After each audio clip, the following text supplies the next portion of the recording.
Mikki, and this is Mikkipedia, where I sit down and chat to doctors, professors, athletes, practitioners, and experts in their fields related to health, nutrition, fitness, and well-being. And I'm delighted that you're here. Hello everyone, hope you're having a great week. This is Mikki, you are listening to Mikkipedia, and this week on the podcast, I am speaking to functional medicine doctor Jo Mather, who is also the lead physician at the Ruscio Clinic. So anyone who is sort of entrenched in this functional medicine space, who come at this from a sort of more ancestral lifestyle approach will probably be really familiar with Dr. Michael Ruscio. And Jo has learned from the best with regards to the importance of gut health and overall health and well-being. And so we talk about how he uses diet and lifestyle to help improve these things for his clients. We also dive into the functional medicine tests that we should explore and the ones that we shouldn't waste our money on. And there are so many out there now, it's really easy to understand or know even what is worthwhile and what is not. So we talk about the importance of gut health on overall health and well-being and what to look for in a probiotic as well. We discuss some other helpful supplements that Jo uses to get the best results for his patients and the protocols that they use in clinic. There are a lot of practical tips with this one, so hopefully you enjoy that. So Jo Mather, he is a board-certified family practice physician who practices functional medicine in New Orleans, Los Angeles. Now, in fact, he was in New Zealand for a couple of years doing some of his postgraduate clinical work. So we have a good old talk about that. He graduated from Tulane University School of Medicine and School of Public Health in 2011 and completed his residency in 2014. In his medical practice, he focuses on delivering cost-effective and practical medical care with a focus on GI health. And this is one thing which I love about the Ruscio method is that it's not complicated. It doesn't require you to go through some rigorous elimination that is impractical for your life. Like they really take a low-hanging fruit approach, which is, as Jo describes, largely successful for many of the people that he talks to. He spends a lot of his time working with clients suffering from complex diseases and helping patients to optimize their longevity. And when he is not working with patients, you will find him chasing his 3 small children, exercising or meditating. So hopefully you enjoy this conversation that I have with Jo. And just before we kick off, can I remind you please that the best way to support the podcast is to click the subscribe button in your favorite podcast platform and then share with your mates, as this way we get all of this information that my guests bring on to the podcast, we get it out there to the people who really value and need it. So that is one of the best things about a podcast. It's free. Would love to share it wide and far. And also one last thing is that Mondays Matter, my 8-week fat loss program, membership for this round, which begins Monday 2nd of May, which is next Monday, membership closes this Thursday evening. So if you are wanting a different approach to your fat loss journey, absolutely follow the links in the show notes to sign up to Mondays Matter. It is an awesome program and really looking forward to that kicking off. All right, team, please enjoy the conversation that I have with Dr. Jo Mather. Dr. Jo Mather, thank you so much for being here with me today and taking some time to talk to me about some of the things which I get asked about a lot, both from clients and also just on the gram, in and around gut health, probiotics, what we can do, but also where do we get most bang for our buck with regards to testing and also understanding the results of those tests. So I know you're a bit of a guru. Can you sort of kick us off by telling us a little bit about where you are, what you do, and sort of, how you advise people? Yeah, absolutely. I'm the medical director of the Ruscio Institute for Functional Medicine, which is a functional medicine outfit here in the States. We take patients worldwide, and our mission is really to simplify functional medicine because we see so many patients come in and they've failed other approaches They've been through a half dozen doctors. They've spent thousands of dollars, sometimes tens of thousands of dollars on tests and supplements, and they're not better. So we are constantly trying to parse the science and simplify functional medicine so that we can simply just get people better as quickly as possible. I think people are getting sicker than they used to be. Yeah. And so it just takes a lot of work to do that. And we just love watching people thrive. We pay a lot of attention to gut health. Yeah. And hopefully we can talk all things gut here today. Yeah. No, that sounds great. And I've been a follower of Dr. Michael Ruscio over here in New Zealand through his podcast and all of his written work for a number of years. I think he's been in the realm of with Chris Kresser and all of those others who help demystify a lot of the issues that people have with their gut, because I think you've really sort of hit the nail on the head in that people can spend thousands of dollars and go through really quite complicated regimes with regards to trying to get to the bottom of things but still not really see any resolution. And that's an issue. And that also, of course, speaks to how useful or otherwise some of these tests are that are now available for us in helping sort of elucidate. So I love the fact that your institute demystifies and simplifies things for a lot of people. That's certainly the message that I've had over the last few years. Yeah, I was looking at your guest list, and I just wanted to applaud you for bringing on a bunch of people who I think achieve that mission. So I'm excited to talk. Oh, awesome. Can we kind of let's start with some of those considerations around testing. So they're becoming increasingly available for both practitioners and consumers. And I know that it will be different here in New Zealand versus the States, but just so you know, and I know you've spent some time in New Zealand. I did. I miss it. Yeah. Even Wanganui. Yes, I lived in New Zealand for a year in Wanganui. Yeah, and which is beautiful. The Wanganui River. I loved it.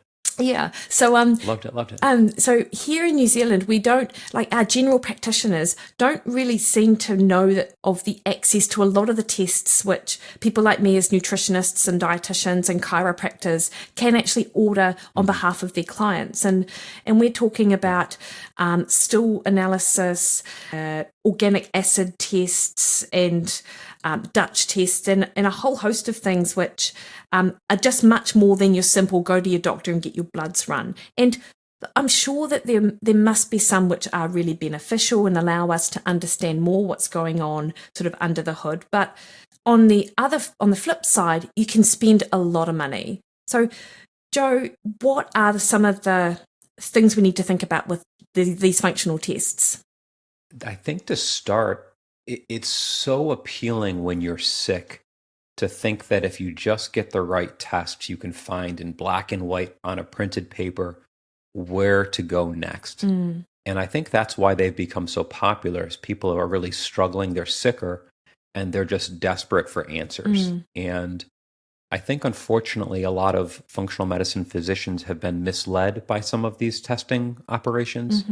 Through marketing, and their education, I think, is lacking to where they think that a lot of these tests are more accurate than they are. And so one example of a pitfall we see is stool testing is not all created equal. And there's a big push towards analyzing the microbiome. If we take a detailed look at what bacteria are present in someone's stool sample, can we make a clinical decision? And so you see people doing these tests, and then practitioners saying, you have to take oil of oregano to kill off the bacteria, or we need to micromanage the probiotics, or you need to eat this diet.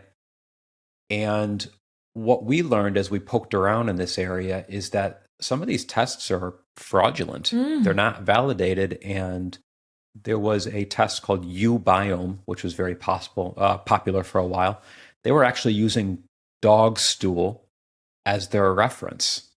It's absolutely shocking when you poke around a little bit. And so people are spending hundreds of dollars to poop in a cup. Yeah. And then they're comparing it to dog poop and then wondering why they're not feeling better when they follow the supplement recommendations. So We just need to be very careful about what tests we're using, and you look for a practitioner that's going the extra mile and thinking critically about it. So there are a number of tests that I have concerns with. There are tests I think are great, but the big picture is people need to start understanding that you have to make sure the tests are validated, right? And Yeah. that they're going to give you a clinically actionable step to get better. Yeah. And so, I mean, you mentioned that with the stool test that may or may not tell you something about your gut microbiome. Do any of the stool tests give us that analysis, or is it sort of telling us something else about, I don't know, another part of our body, or, much more down near sort of the bowel rather than up in the upper gut, or, what can we delineate from some of the better stool tests, if there are such a test? Yeah, the two that we use most often, one is the GI 360, and another is called GI Map. The GI 360 in particular, we like because the researchers who have put this test together are from Norway, and they've gone the extra step of validating the test, showing that it works in patients with irritable bowel, showing that it can predict whether or not someone has it. And so their dysbiosis index, I think, has gone a step beyond most stool tests.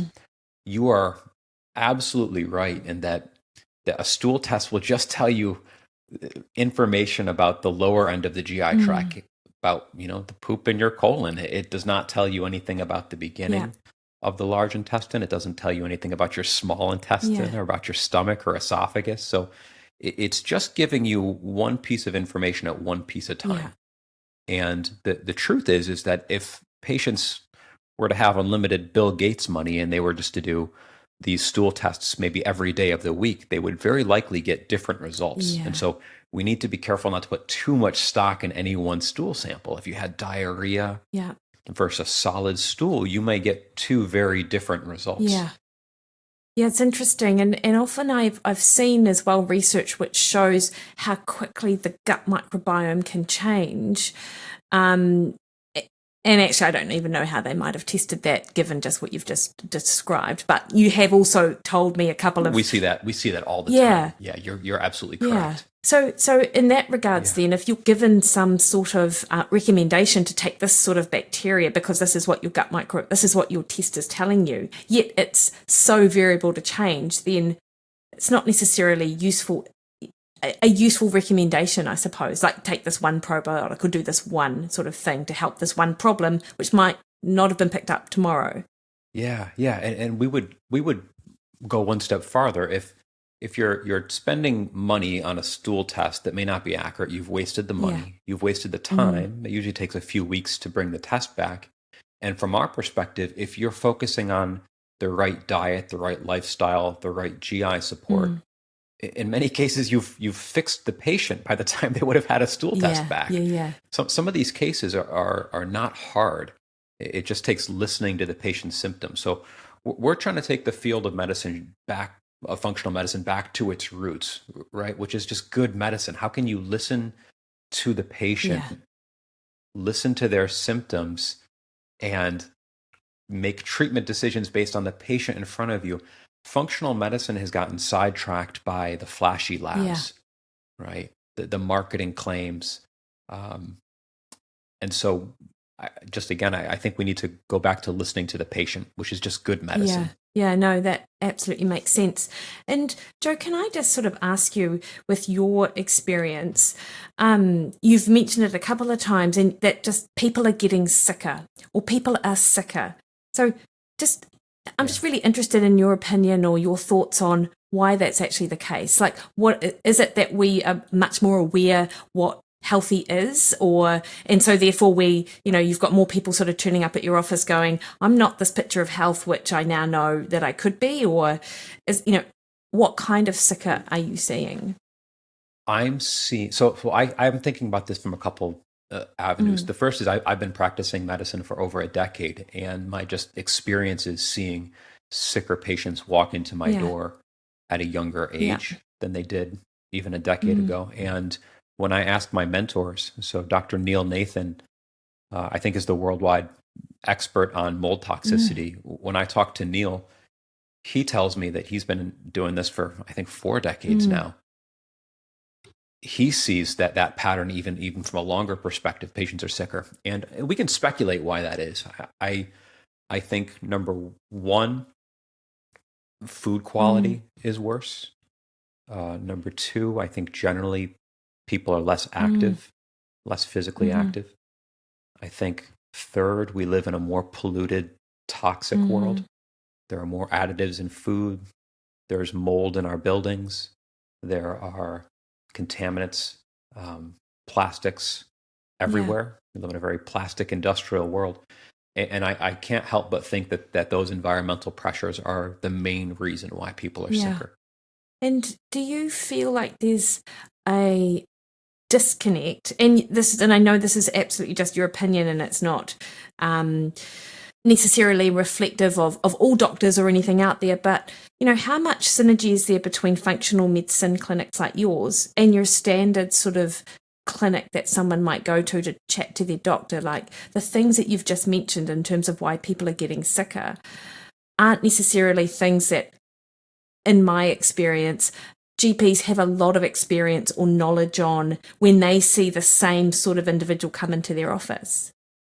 I think here in the States, it's getting better. I think there's more openness to the importance of diet and lifestyle, gut health, toxins than there was 10 years ago. I mean, I'm family practice trained and I've done GP work in New Zealand.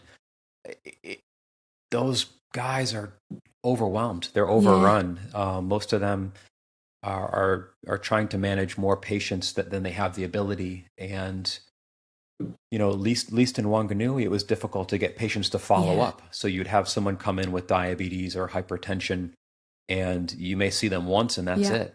Yeah. Right. And so the GP are the unsung hero here most of the time. That they really are, I think, doing a good job in a broken system.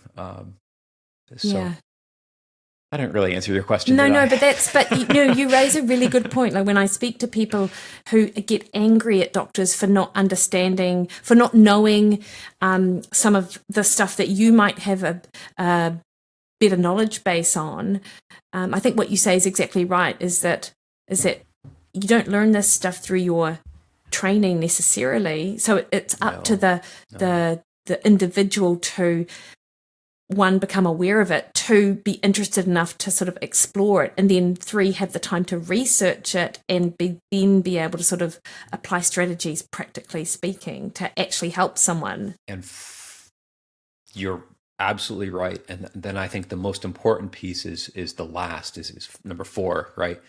Is your clinician looking at the claims in functional medicine somewhat skeptically, or are they going around with the fads? Are they dumping methylation support into everyone because they think it's a good idea? Is it just one diet fits all? They become carnivore fanatics or ketogenic fanatics, or everyone has to be whole food vegan, or whatever it is. I see a lot of physicians kind of hit the first three steps, and then they fall into some dogmatic thinking and become zealots for a cause rather than think critically about what is wrong with this patient and how can we fix it. Yeah, no, absolutely. Joe sort of tangented off there, but I'll bring it back around to testing. Do you ever use organic acid tests? I do. Rarely. Maybe 1 out of every 20 patients. And I like the microbial organic acid test, which you can get from the Great Plains Laboratory. And I'm observing if I think this is a good enough test to use more regularly. I don't find the expanded organic acid testing to be helpful anymore. So I don't routinely order that. But in patients who I'm suspecting have candida or mold growth in their gut, the microbial organic acid test, or the MOAT, can give you a few hints on that. But for general well-being or health or nutrition, I do not use it. I don't think that analyzing the ratios of neurotransmitters and that is helpful. Everybody's always low in the amino acid section, and I'm not convinced that the toxic metabolites are accurate enough to help us decide. So usually I'd like to save a couple $100 for my patients and start to work on whatever clinical system I think is most broken with them. Yeah. Yeah. Okay. So, and, an organic acids test measures those metabolites in urine of certain vitamins and minerals and neurotransmitters and potentially how we might metabolize our macronutrients and things like that. Is there a lot of validation around those methods? Like if we look at the research, do we know that what we think we're looking at, is that actually what, You're asking the what we're seeing? Correct question. No, there is not. There is one textbook by Lord and Braley, and Dr. Jeff Moss is a guy who I think knows just about as much about organic acids. And most of what he knows comes from that textbook, but there are not studies validating this. And it's important for people who are looking at organic acid tests to understand that you're not directly measuring vitamin C. You're measuring a byproduct of a process that vitamin C may be involved with. And so it's not as simple as, oh, this marker is low, and so I should give it. When I first started my training, I was talking to Dr. Moss about this, and he told me a little anecdote of all the clinicians were trying to use the organic acids and then micromanage nutrients, glutathione or vitamin C or protein. Yes. And no one was getting better. And I think it goes to the fact that it's not as black and white concrete as people would like it to be. Yeah, yeah. And I think you're right in that you mentioned that functional medicine brings with it these bells and whistles, these tests that promise so much. And for someone who has been unwell for so long, I can see why. Because I have clients come to me and they're like, I think I just really need to test my gut microbiome. I need to do that stool analysis. And, I know that there's this organic acids test that might really help me. And I'm like, Mikki, I'm ready to order anything. I'll do anything you want to make me better. Please, anything. Here are the 5 tests that I've been reading about. And all of a sudden, if you spend $2,000 on the testing, how are you going to pay for the gym membership? How are you going to buy healthy food? What about the probiotics that you actually need to fix the gut problem? All of a sudden, you're out of funds. And so there is a cost to testing, which may not be readily apparent to some people. Yeah. Yeah, no, I totally appreciate that. And so I'm, and then even if you have the money to throw at testing, what you find isn't necessarily the problem. You might find something that you weren't even looking for, but it's actually not related to what the actual problem is sitting in front of you that the patient or the client is sort of dealing with. Is, and again, another thing sort of that in my experience. One of the what comes to mind is I see a lot of patients come in and they're getting genetic testing and they're saying, Doc, my MTHFR, my methylation problem, or my COMT, these are genetic mutations of single small very parts of the genome, and they're self-identifying with these genetic problems, but you're looking at a patient with no clinical manifestation of this, but all of a sudden they've taken into their body this feeling that they're inwardly broken genetically. And that can be very damaging. And so we want to be careful that if we're using tests, we're doing tests that are helping our patients and not making them feel sicker than when they started. Right? Yeah. So, Dr. Joe, are there any tests that you might routinely do for your clients as you see them? Like, I know you mentioned a couple of the stool tests which you find helpful, like the GI map and the 360. Anything else that you think, actually, there is something to this test which is going to be useful? I'll give you one that any GP throughout the world can order, and it's a ferritin level, which is the single best marker for iron. I just can't tell you how many people come into my office and they've been through 6 practitioners, but nobody has actually checked their iron levels. And a huge chunk of these people with chronic fatigue, anxiety, insomnia, restless leg are just iron deficient. And then we give them a simple iron supplement, and then their ferritin bumps to 50 and they're much better. That's an easy one. That's one that I order all the time because of how many people are coming in with chronic fatigue. And that can be ordered by any GP anywhere. Yeah, awesome. The the functional medicine test I use the most these days is actually a test for mold toxins in the urine from the Mm, real-time lab outfit. And yeah, this is because after doing this for 10 years and after learning from Michael Ruscio all things gut health, most cases of inflammatory bowel disease or SIBO, Candida, IBS, we've got it pretty well figured out how to make those patients better pretty quickly. And so yeah, once you've sorted through those patients, you can kind of predict, okay, this person may take 4 months, but they're going to be all right. But then we say, okay, well, if they're 75% better at 4 months, what's that remaining 25%? And these days, I just see mold as that issue so often that is preventing people from getting all the way well, particularly in people who are having cognitive deficits, brain fog, chronic fatigue, muscle yeah, pain. Um, yeah, and this may be my bias in that I was made sick by it. And I think some people come seek me out for help simply because they know I've been through that. yeah. But the real time lab urine test for mold toxin is the one, because if someone has mold toxicity, I think it's really important we start to work on that right Yeah. away, or at least pivot to it if doing the basics hasn't helped.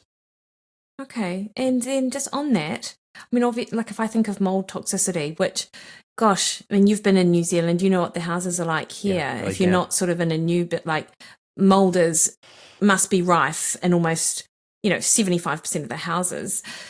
How does someone work on that if moving out of their home isn't actually an option? Like, can you even? You can always improve the, Mm, particularly if you focus on the gut, particularly if yeah. you get other problems optimized as best you can.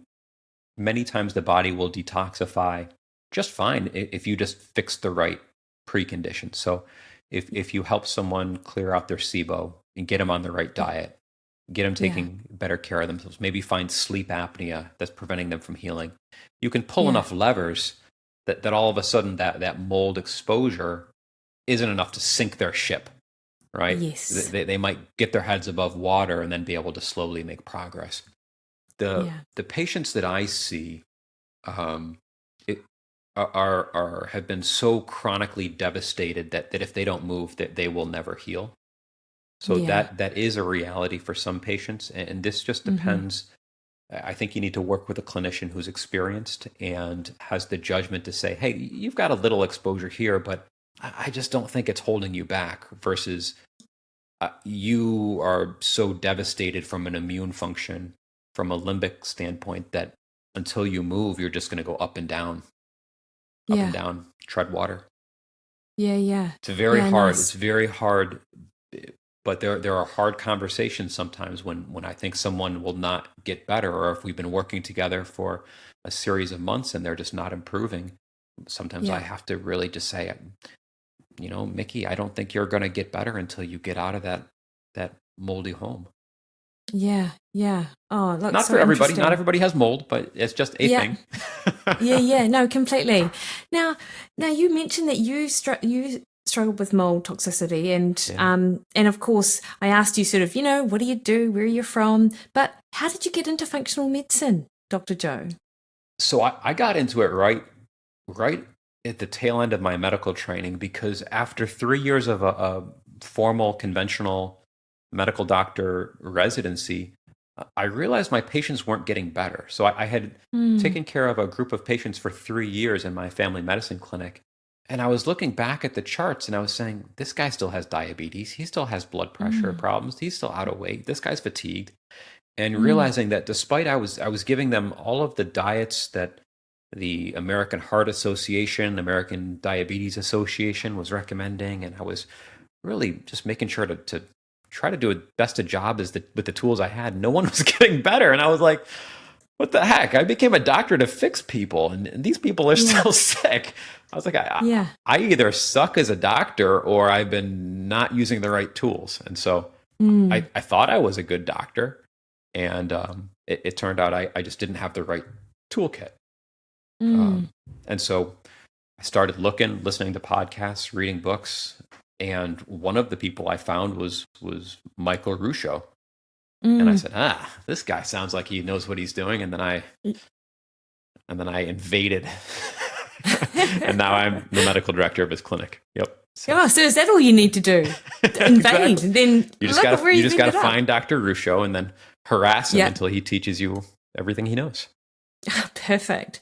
Who were your earlier sort of forays into this space? You mentioned that obviously Dr. Ruscio, but who were other people that you were listening to and continue to sort of listen to? I think you mentioned Chris Kresser. Definitely one of the good guys of the field. He puts out a great training, and I love the focus on ancestral health. I think that's a really smart way to approach a lot of cases, and particularly in functional medicine, when oftentimes you've got a really sick patient in front of you, and where to go next is not completely clear. It's not black and white. And whenever you have that kind of question, you could go one direction or the next. It's kind of a useful check to think, how did the body evolve? Yeah. Right. What probably is the primary operating system that we need to get moving here? And so Chris Kresser's work and taught me a lot. Yeah, awesome. And I love it how Chris talks about his sort of framework for understanding what works, and he uses that scientific. So, you've got those randomized controlled trials, and you've got preclinical trials, mechanistic trials. I mean, that's one side of it. And then you've got the evolutionary sort of understanding of where we've come from and how that can inform how we might move forward. But then, of course, you've got your patient, which is exactly aligned with what you're describing, Joe. Like, who's the person sitting in front of you, and who are the people that have been before them, and what do we know works, which you might not find in that research trial, or might not necessarily be explained by sort of evolutionary processes or something. Like, that makes so much sense to me. The randomized controlled trial is unquestionably one of the best advances in modern science, but the strength of it is also its limitation, right? So it works because you can really understand, does one variable make a difference? What happens if you change one variable in this group of people, and you can get an answer? And that's critical to make progress. You have to be able to check it. But at the same time, we don't have randomized controlled trials on how to treat mold patients. Yeah. It's unfortunate. We're just not there yet. So you have to use clinical judgment. And so that's where you need to start thinking, okay, who's done this before? What's worked? What hasn't worked? Right? How can I learn on what's needed or what's not needed? And the most important part there is really teaching your patients to do one thing at a time, not starting a diet and starting a sleep apnea machine and taking iron and starting triple probiotic therapy all at once, and then saying, I'm better. And then you say, okay, great. I don't know why. It could have been any one of those things. You teach your patients to do things one at a time. Yeah. And then you listen. And early on in my career, I when I had started my own private practice, it was just me. And so I could say, and they paid me a monthly fee, right? And so what I would do is they had pay me $75 for the month's care. And I'd say, okay, do this, and then email me in 1 week if it worked. Yeah, cool. And I would just do that a lot. Yeah. No, that's great. And so you learn from your patient's response what works and what doesn't work. Yeah. No, that's awesome. Joe, can we sort of pivot a little bit, and actually let's just talk about gut health? Because obviously over the last few years, it's really emerging that there's this real nexus between our gut and overall health, and it's just so important. Is there anything that you think is driving the influx of gut-related issues? And I say that because it feels like so many more people are presenting with these issues now. And maybe it's just because they've realized that what they're experiencing in their gut isn't actually normal to what they've heard. Like maybe we're just much more aware of what a healthy gut is, so you can then figure out what's not healthy. Or is there something else going on? Is it what you talked about before, diet, lifestyle, mold? Like, are all these things probably ending up in what we're seeing as an increased prevalence of gut issues? I think there are more problems with the gut now than there were 30 years ago. And I think the primary issue is processed food. Yeah, There are okay. more processed foods more widely available, and those oftentimes are high calorie, inexpensive foods. But Yeah. these, I think, are the worst things to the gut. I think they're just poisonous to the gut, and I think this is the biggest problem that's driving gut health Yeah. issues. And oftentimes, if I get someone and I just simply pull out processed foods, I see Hmm. their gut function immediately get better. What is it about processed food that makes it so bad? I don't have a good way to answer that other than it seems to be the single most important thing. It's not soy, it's not dairy, it's not gluten. Mm, It's prepackaged processed foods within a nutrition facts ingredient label. And yeah. I don't know if it's the additives they put to the food to make it Yeah. shelf stable. I don't know if it's the fact that the processing takes out nutrients.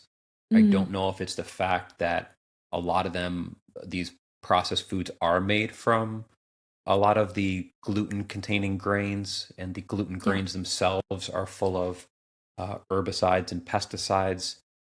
I don't know if people are eating less healthy food because they eat more processed food, or they're not Yeah. eating as much apples and carrots and celeries and onions, right? I don't know why, but clinically, if I just had one diet shift I could make with someone who is coming in, Mm, that oftentimes is it. yeah. Yeah. How easy is it for your patients to do that? My, I'm lucky because my patients are very, very, very sick.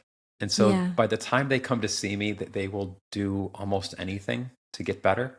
Yeah. Um, Amazing. and so I do have that advantage Yeah. in my corner. Yeah. but Yeah.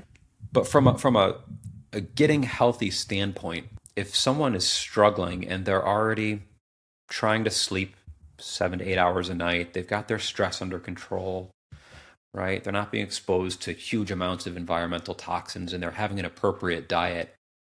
A lot of our clients are kind of at that place and still having symptoms. The gut is the next place to go. It's not the adrenal gland. It's not the Yeah. thyroid. Yeah. Um, it's not micronutrients or looking for selenium deficiencies or Yeah. iodine. Actually, I haven't seen iodine deficiency since I practiced in New Zealand, by the way. I guess maybe I should Yeah. stop saying that, because you guys Yeah. don't have any iodine in your soil, Nah, none. right? Nada. Um, Nada, no, none of that. The gut is the most important system clinically to fix, Yeah. Yeah. and it's for a couple of reasons. And you can just throw something at me or yell at me if you want me to stop getting off my soapbox. But the gut is the single biggest entranceway to the outside world, but has to have a Mm-hmm. huge surface area to absorb nutrients. Mm-hmm. And because of that, there's a lot of opportunity for things to get broken, Yeah. right? The immune system covers the gut because it's an entranceway to the body. So Mm. literally you can think of like a tube with just immune system covering it top to bottom. Yeah. Wow. And then any breakdown in the gut immediately triggers your immune system to drive into a Yes. defensive mode. And Yeah. so Yeah. this is why someone with gut symptoms can develop autoimmunity so easy. The immune Yeah. system is being inappropriately triggered by a broken gut. Yeah. This is why people with gut problems will often get skin manifestations or Mm-hmm. joint pain or brain fog. It's Mm-hmm. because of the immune system is the mediator between the gut and the other organs. And so Mm. because of how basic the gut is to the overall functioning, it gives clinics that are focused to work on the gut an advantage, because we can simply make you swallow things and fix the gut, Yeah. right? Yeah. It's much Yeah. harder to mess with the kidney, Yeah. right? I can't really change how the kidney works or the adrenal gland or the pituitary. Those are kind of like hidden, but the gut is right Yeah. there. You just swallow something and then you can impact it. So Yeah. it's a nice system to work on first. So, Dr. Joe, the with that close tie with the immune system are the issues that you've seen in the gut in the sort of increased prevalence, is that also then increasing the prevalence of autoimmune issues in your experience? Is that what you're seeing? And actually, I just think if I look at like the data that is out there, it does appear that there's this growing sort of prevalence of a range of different autoimmune conditions, including type 1 diabetes, for example. Yes, absolutely. So The number one most common autoimmune condition is Hashimoto's thyroiditis, Yes. autoimmune thyroid, right? Yeah. And the cases of reversal or dramatic improvement I've seen have the underlying condition of disordered gut. And we Yeah. fix the candida overgrowth or the small intestinal bacterial overgrowth, Yeah. right? And the Hashimoto's goes into remission or calms down, or all of a sudden we need half of the dose of thyroid medicine. Yeah. So it's very obvious to me clinically that the gut health drives autoimmune conditions in a direct way. And so what is it about the gut related issue that impacts so much on the thyroid? So I think that fixing the gut is the single best way to calm down the immune system, is to kind of let it stand down, because it's getting less signals that things are problematic, because less proteins or molecules are being exposed to the nervous system and immune system when the gut lining is whole. Specifically for thyroid, when you heal the gut lining, the gut is able to absorb medications better. So it's very likely that simply by taking away some SIBO, which is small intestinal bacterial overgrowth, we can get people to absorb their medicine much better and not need as high doses. Okay. Oh, that's super interesting. And in terms of the gut, how do we go about fixing it? Like, there are so many different supplements that are out there, different protocols that are out there. I've got Dr. Ruscio's book, Healthy Gut, Healthy You, which I absolutely love. Isn't it great? Yeah, it's such an easy sort of work through, but, what supplements actually move the needle when it comes to the gut? So we live and die by our triple probiotic strategy. And so Yeah. what this means is that not all probiotics are created equal. And the concept that I wish more people knew was that there are different classes of probiotics. And we think of three major classes. There's the lacto bifido blend, so lactobacillus bifidobacterium. If you flip the bottle at the store to the back, this is 90% of the supplements on the market. But there's two other classes, and we find that incorporating all three gives the best result. So the other two, the second is a yeast called Saccharomyces, which has different properties than the lactobifido, and the third are the soil-based species. I know Chris Kresser is fond of soil-based, and we love them. They work really well, and just clinically, 2 different types works better than 1, and 3 works better than 2. It just so we end up using a lot of triple probiotic therapy, as we call it, in our office, and we find that simply getting the right diet in place and comprehensive probiotics fixes a lot of patients, and it just is just as simple as that. Yeah. We see a lot of cases of SIBO just go away with what I just told you. Oh, amazing. Because I've seen really complicated regimes of microbial herbs and taking things in the morning and the evening, and in addition to these other 15 things that you need to take to support the gut. Yet what you're sort of talking about is a very sort of pared down approach to what actually might work. Now, with regards to those the triple probiotics, does everyone tolerate them at once, like with your gut related, or might we see gut related issues due to the probiotics? 90% of patients tolerate them with no problem, and it's the treatment amazing. they need. Yeah. So they take them and they feel great. Yeah. And that should be the key of any treatment. Yeah. Is it helping you unequivocally? Is it very clear that this is benefiting you? Because if you're taking something and you're not sure if it's working, it's just not working. You should see, when you put an intervention in, you should see, my bloating is better very clearly. Yeah. I'm having less frequent diarrhea, right? It should be kind of a black and white. 90% of the time, that's what we see. Yeah. Some people, I would say about 5% of patients have a die-off reaction, where they have too much bacteria or yeast in the small intestine. And probiotics can actually act as almost small antibiotics or small antimicrobial herbs. And they can kill off some of those critters. And so for a few days, some people might feel like they have the flu. They might feel tired, achy. They may have some GI upset. But the key here is that after a few days, it will calm down and go away, and then you'll feel better. Yeah. The remaining 5% are patients who have either mast cell activation problems, histamine intolerance problems, or very commonly limbic system dysfunction. Their immune systems are so hyperactively defensive that they react to anything, sometimes water, any supplements at all that's not normal and checked out as a normal constituent. The immune system will freak out and cause all sorts of problems. So when someone does not tolerate probiotics, that's a red flag that you really need to look deeper at why they may not be reacting to a very safe and helpful treatment. Yeah. And with regards to that final sort of case, how would you deal with something like that? There are 2 excellent programs that can help, and you can get these online. One is called DNRS, and this program was created by a gal named Annie Hopper, who is absolutely wonderful.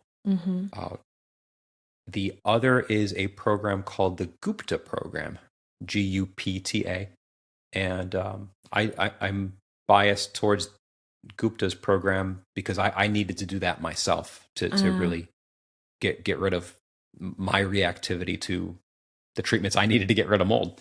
Yeah. And both of those are widely available and fantastic. Yeah. So interesting. Yeah. And I know that there are 3 different classes of probiotics, and I often, when I look at a probiotic product, they'll tell me that it's got a particular strain in it, and this particular strain has been found to be helpful for this particular ailment.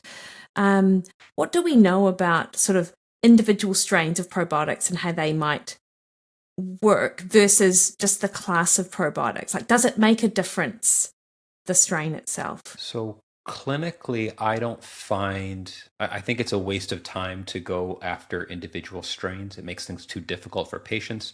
But the reason why that thinking exists is back to the randomized controlled trial. A researcher wants to give Lactobacillus reuteri so they know exactly what that strain does compared to another Lactobacilli species. However, clinically, we see time and time again, if you give a blend, it works better. And I think that's just because we're not smart enough to micromanage this. The gut is so much more complicated than anything we can come up with. And we're kidding ourselves if we think we're smart enough to micromanage it. So I admit that I'm dumb and powerless over the workings of the gut. And the only way around it is by bombarding them with as many strains as possible. No, I love it. And obviously, the Ruscio Clinic has a 3 classes of probiotic. Is it available outside of the States? Yes, absolutely. Dr. Joe? Yes, it is. Oh, great. Are there any other brands out there? Like, I've seen Garden of Life, I believe, is one other brand which might have all 3 strains together, but I just wouldn't know of any other brand, actually. I don't have a good answer for that. Just that we use fine. our brand because we see it work all the time in clinic. And so I'm just biased. Yeah. And honestly, I haven't needed to go elsewhere because this works really well. Yeah. And that's perfect. We've got a formula that's a packet now, as opposed to having 3 separate bottles of probiotics. We have the packet. The powder is just one powder is basically 2 capsules of each of the probiotics. And so this makes it really easy for patients, particularly when the patient you need to ask to take more supplements. Right? If you can say, okay, just open this up into water, swallow your pills, we're done. So that's very convenient for a lot of our people. And kids. That sounds perfect. Kids too. Yeah. Kids don't like pills. Yeah, absolutely. And with that, Joe, with the whole supplement thing, like obviously there's collagen, there's glutamine, there's curcumin, there's MSM. There are all these other things which are often included, and I've included myself for clients who have gut issues. So, but ultimately what you're sort of saying is, in your experience, your wealth of experience, and you and the entire sort of clinic, a decent probiotic and a dietary approach which removes processed food and these other low-hanging fruits should actually be enough for the majority of people to see some sort of benefit. That's the starting point. Yeah. And the way we think about it is like a ladder, right? Yeah. So you're building a strong foundation, and that's diet, that's probiotics, but some people need more. If you have inflammatory bowel disease, you're not just getting that. Yeah. Right? If you're having bloody stools 10 times a day, you better believe you're getting worked your way up the ladder. So Yeah. glutamine, aloe, marshmallow root, slippery elm, we use those quite a bit and extensively in patients. We love protein supplementation. So when the body's chronically ill, protein stores dramatically go down because the body is taking all the resources and building immune cells. It's not repairing the gut lining. And so protein supplementation is very important in a chronically ill patient, particularly if they're unable to digest or eat it. Yeah. Herbal treatments, immunoglobulins. We have lots of tools. That the key is just starting with the basics and moving upward as needed, not shotgunning every treatment to the patient, because then you end up like the poor man who came into my clinic this week, and he was on 39 different supplements. Wow. Not total capsules, because it was about 3 each. Oh, he was almost swallowing 100 pills a day. Mate. And guess what? He was still ill. Oh, that poor so man. Sad, right? Yeah. So you have to start with the basics and then move up as needed. Yeah. But glutamine is fantastic. Okay. Right? Yeah. And how long should we expect to see results once you start taking the, obviously we talked about there might be 2 or 3 days of getting used to the probiotic, but how long should we wait to know that this approach is working, or that we need to delve a little bit deeper and go do a little bit more? I think a safe rule of thumb is 2 weeks. Yeah. If you're doing something new and you're doing it reliably and regularly, and you're not seeing a clear change within 2 weeks, it's very likely not the right tool. There are exceptions, but that's kind of how I think about it. You should be seeing a response to whatever you're doing, lifestyle, diet, supplementation, medication, within 2 weeks. Okay. Yeah, no, that's great. And finally, can I just ask you a little bit about SIBO? Very briefly. Sure. How accurate are the tests to know whether or not you've got SIBO? Because a lot of people are coming and they've done a breath analysis and they've got SIBO, but nothing seems to sort of work with regards to improving it. Breath tests are one of the functional medicine tests that are validated and accurate. Okay. We like breath tests. They're often not needed if you simply just treat the patient the right way. You don't necessarily need a breath test to diagnose SIBO, but breath tests are very accurate. The glucose breath tests are more accurate than the lactulose tests. Yeah. And the key here is you want to don't go farther than 80 to 90 minutes when interpreting the test, because otherwise you're very likely looking at the large intestine and not the small intestine. Okay. Is that too much in the weeds? No, that's great. No, that's good. And then with SIBO, like, is it the bloating at the top of the gut rather than, because you mentioned the sort of small intestine rather than the lower, is that what we'd be looking for if we thought we had an issue with SIBO? The 2 symptoms that immediately scream SIBO to me is bloating 30 to 90 minutes after you eat. And it typically can be kind of upper, but not always. Yeah. Sometimes it's lower intestine, but just people will say, I look like I'm pregnant an hour after I eat. Okay. Right? They physically see gas in their belly. They have more gas and bloating and distension. 30 to 90 minutes. That's the first one. And the second one is brain fog. Right? Those 2 things together are SIBO until proven otherwise in my brain. Yeah. And I'll give you a third. And the third would be intolerance to carbohydrates or sugars. Okay. So when someone is saying every single time I have dairy or bread or sugar, right, I get bloated and brain fog and I get diarrhea and then I feel sick for 2 days. Yeah. The intolerance to the sugars is SIBO. Because what is the test, right? The test is a glucose solution. Yeah. You drink sugar water, and then the bacteria ferment that, producing a gas which you measure. Yeah. Right? And so I guess you could just drink a glass of sugar water, and if you feel like garbage, that's a DIY test. Oh, I know, that's great. Dr. Joe, you've been so generous with your time and information, like lots of really good practical information that people can sort of take, I think, from this, because the gut seems so complex, but what I love about the work that you do as part of the Ruscio Clinic is you demystify it and you keep it simple and practical for people. And I think, and that's certainly what I've got from Dr. Ruscio's book. And obviously, as we've talked about it, that's the way that you guys do it in clinic. And you're very research based. You know, you guys appear, like, from the podcasts and the information you put out there, you're all over the research sort of side of things. So is there anything in the research currently that you're getting excited about in the gut related area? Yes, we are currently studying our triple probiotic therapy in patients with SIBO. We know it works clinically. We just see it all the time, but it means more than us just saying that. We want to be able to show other people that there are simple solutions that help. Yeah. And particularly because a lot of clinicians still have the idea that you can't give probiotics to SIBO patients. Yes. That you're just adding to the bacterial load, which we find to just be kind of nonsensical because of the studies. But there it is. I think it's just a misconception that we're hoping to squash. Yeah, fantastic. So you're currently studying this to publish later on in the year? We're currently enrolling patients now. Yeah, amazing. Joe, where can people find you? Because you did just say, actually, that you take patients worldwide. Yeah, if you're in New Zealand, come talk to me about amazing country. Yeah. I miss it. At the RuscioInstitute.com. It's RUSCIO Institute.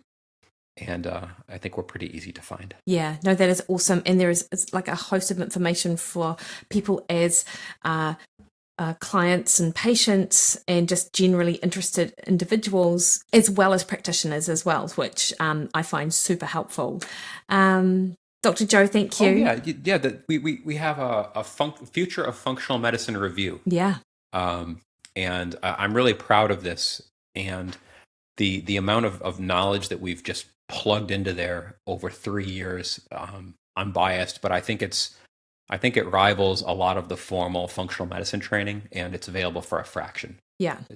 We see this somewhat as a service to trying to help bring people along in a cost-effective, practical approach to functional medicine. And anybody can buy it and order it and learn from it. Yeah. It's really good. Yeah, it's amazing actually, and I sort of see it as it's almost a step towards that functional medicine training. And I'm not going to ask you whether in the future that's what the institute is sort of like looking at, but you know, the more people that are out there doing what you guys can do, just the better in general that we can actually help our patients, right? Absolutely. Yeah. Absolutely. Yeah. Lovely. We want people to stop wasting money on unnecessary testing and just get better. Totally. Exactly. Yeah. Spend it like on flights to wherever you want to go, like New Zealand, right? You got it. Lovely. Well, thank you so much for your time today, Joe. We really appreciate it, and enjoy the rest of your afternoon in New Orleans. My pleasure. Thank you.